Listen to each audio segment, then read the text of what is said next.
Hello জানো, তুমি আমার খোঁজ খবর নাও না। আমার মনের ভিতরে ধরবর ধরবর করে তোমার জন্য।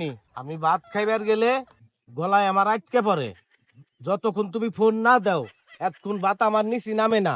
হর, আমার ছেলে মেয়ে আসবো কোত্থেকে? আমি তো বিয়েই করি নাই। তুমি এই কথা বলতে পারলে আমারে? আব্বা, তাহলে কি আমি তোমার ভাই হই?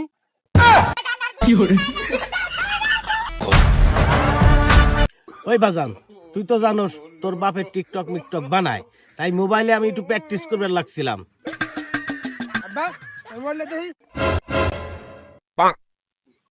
ওরে শালা, আব্বা তুমি ঘরে মারে থুয়ে অন্য মেয়ের সাথে লাইন মারাইতে চাও না? আজকে তুমি বাড়ি আসো, তোমার খবর আছে।